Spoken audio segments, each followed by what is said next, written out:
السلام علیکم ورحمۃ اللہ وبرکاتہ۔ شعبان کا انتظار تھا، آ گیا۔ زندگی کی کتنے شعبان گزر گئے، یہ بھی گزر جائے گا، لیکن یہ شعبان ایسا شعبان ہو جو ہمارے لیے برکتیں، رحمتیں، خیریں اور خوشیوں کا ذریعہ بنے گا اور ہمیشہ بنا ہے۔ شعبان تو آتا ہی اس لیے ہے، میرے آقا سرور کونین صلی اللہ تعالی علیہ وسلم نے رجب، شعبان اور رمضان کو خیر و برکت کا مہینہ فرمایا اور اس کا استقبال فرمایا۔ فرمایا میرے حضور رجب سے رمضان کا استقبال شروع کر دیتے تھے، رجب کے مہینے سے، اور رمضان تو شعبان تو پھر اور حیرت انگیز برکات ہیں۔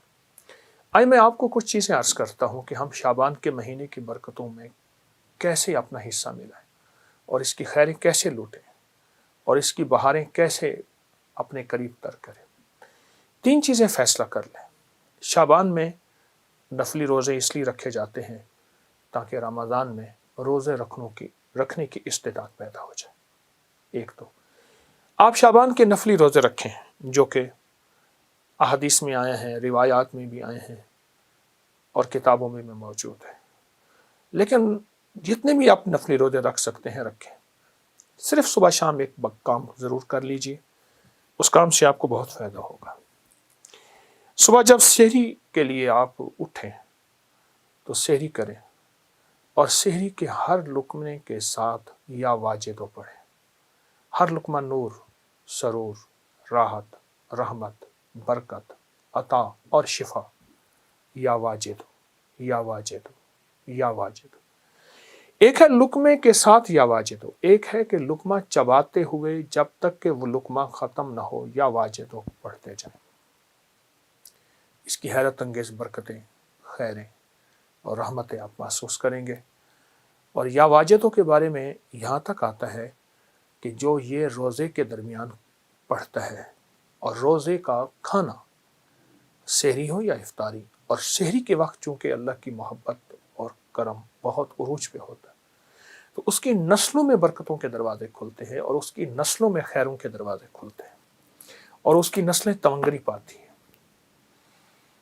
دوسرا، جب افطار کا وقت ہو تو افطار کے وقت میں آپ صرف اور صرف 11 بار آیت الکرسی ضرور پڑھ لیجیے۔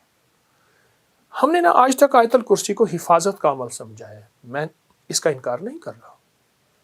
اصل یہ اسم اعظم ہے، اور محدثین نے لکھا ہے کہ بعض فرماتے ہیں الحی القیوم اسم اعظم ہے، اللہ لا الہ الا هو الحی القیوم، اور بعض محدثین کے مشاہدات تجربات ہیں کہ آیت الکرسی کی آخری آیت وَهُوَ العلی العظیم، العلی العظیم، یہ اسم اعظم ہے۔ صرف 11 بار آیت الکرسی پڑھ لیجیے، جو مراد ہو، جو مشکل ہو، جو ناکامی ہو، حتیٰ کہ آپ کسی 11 مرادوں کا آپس میں تذکرہ کر لیں، تصور کر لیں، کوئی 11 مرادوں کا اللہ کے خزانوں سے منوا لیں، اس کو ذہن میں رکھ لیں، حتیٰ کہ یہاں تک کہ 11 نسلوں تک اس کی برکتیں چلتی ہیں، کیونکہ افطار کا وقت ویسے بھی قبولیت کا وقت ہے، محبوبیت کا وقت ہے، مقبولیت کا وقت ہے، اور اس کی عطا اور شفقت کا وقت ہے، تو اس کی بہت برکتیں